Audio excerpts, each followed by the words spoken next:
Assalamu alaikum, my dear students. Welcome to Asim Sar's Foundation classes. I hope you all are doing very well. You all are doing very great. So आज की इस video में हम question number 7 करने वाले हैं.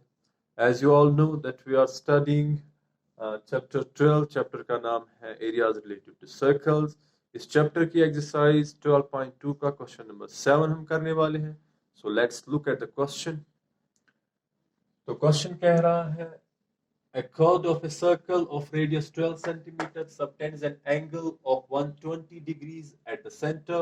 Find the area of the corresponding segment of the circle. तो question को पहले अच्छे से समझते हैं. एक सर्कल है, ये मैंने सर्कल ड्रॉ किया, इसका सेंटर O है और इसका कॉर्ड जिसका नाम मैंने दिया है PQ. ये कॉर्ड PQ इस सेंटर पे 120 डिग्रीज एंगल सबटेंड करता है और ये जो रेडियस है इसका, ये रेडियस कितना है 12 सेंटीमीटर. इस कॉर्ड का जो कॉरस्पॉन्डिंग सेगमेंट है, इसमें मैंने ये डॉट्स बनाए हुए हैं, इसका हमने एरिया निकालना है. On the basis of this information, we have to find the area of this segment P or Q. तो इस क्वेश्चन को सॉल्व करने के लिए मैं थोड़ी सी कंस्ट्रक्शन करता हूँ. वो कंस्ट्रक्शन क्या है, मैं OT परपेंडिकुलर ड्रॉ करूंगा PQ पे. आपको पता है, ये पॉइंट आपको याद रखना है, जब भी सेंटर से कोई परपेंडिकुलर आता है, जिस साइड पे वो पड़ता है उस साइड को वो बाइसेक्ट करता है, मतलब कि टू इक्वल पार्ट्स में डिवाइड करता है. अगर OT परपेंडिकुलर PQ पे है, इसका मतलब PT is equal to TQ और QT. तो यही से हमारा सोल्यूशन स्टार्ट होता है. तो देखते हैं. Draw OT perpendicular PQ.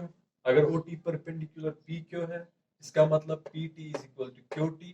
और खाली साइड्स ही नहीं, ये एंगल भी बाइसेक्ट होगा. अगर ये सारा एंगल 120 है तो यहाँ पर 60 बचेगा, इस साइड में 60 बचेगा. तो इस पॉइंट को भी आप कंसिडर करें. Now in triangle OTP, OTP, अगर मैं cos 60 को कंसिडर करूं, cos 60 आपको पता है जिस एंगल से हम देखते हैं उसकी अपोजिट साइड परपेंडिकुलर और छोटी वाली साइड फिर बेस, बड़ा वाला साइड ट्रायंगल का हाइपोटेन्यूज होता है. तो cos 60, cos बराबर होता है base upon hypotenuse.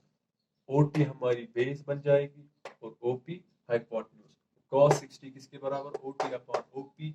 OT as it is, OP हमारा रेडियस है जो कि 12 सेंटीमीटर है, इज इक्वल टू cos 60. अगर आपको ट्रायगोनोमेट्रिक रेशियोज याद हैं जो हमने ट्रायगोनोमेट्री में पढ़े थे, तो cos 60 किसके बराबर होता है, 1/2. तो ये 12 यहाँ डिवाइड है, ये राइट साइड में ट्रांसपोज होके इनटू में आएगा. तो 2 1 और 2 6 और ऊपर बचा only 6. OT is equal to 6 centimetre. OT is equal to 6 centimetre. तो OT हमारा 6 centimetre.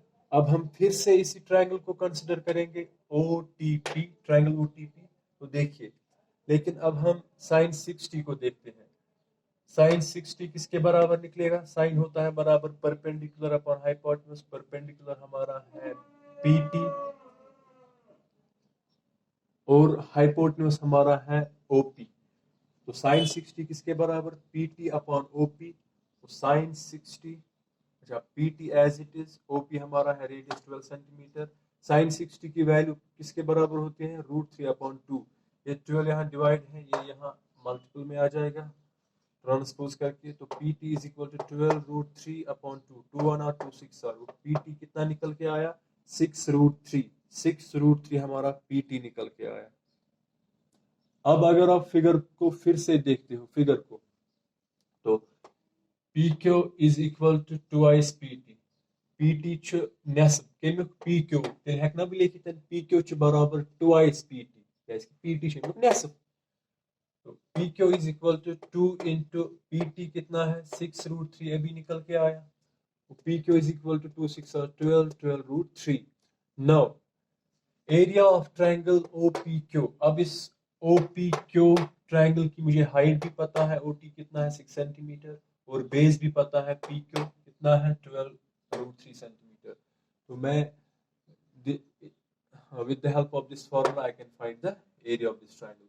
So area of triangle OPQ is equal to half into base into height, half into base PQ into height OT is equal to half into PQ हमारा है 12√3 into OT हमारा है 6.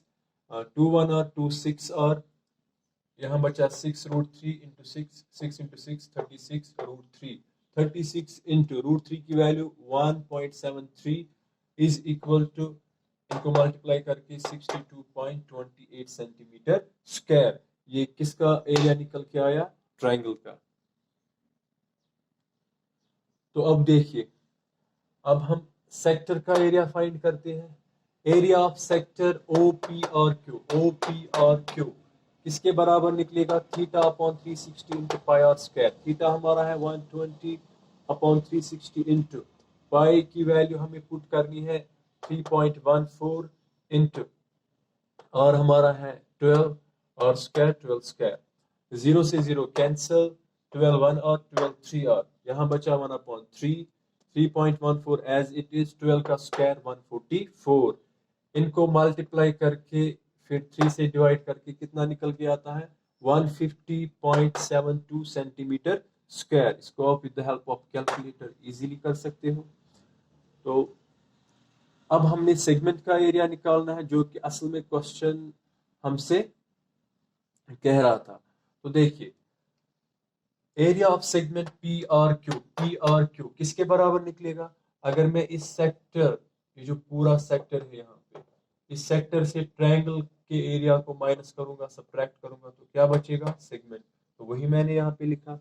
Area of segment PRQ is equal to area of sector OPRQ minus area of triangle OPQ. Sector का area 150.72 centimetre minus triangle का area 62.28 centimetre square. तो इन दोनों को सब्ट्रैक्ट करके 88.44 centimetre square. So I hope you got this question very well. If you still have any kind of doubt, you can comment me on the comment box. And if you find my videos helpful, if you find them beneficial, then please subscribe my channel and share these videos to as many contacts as possible. Thank you. Assalamu alaikum.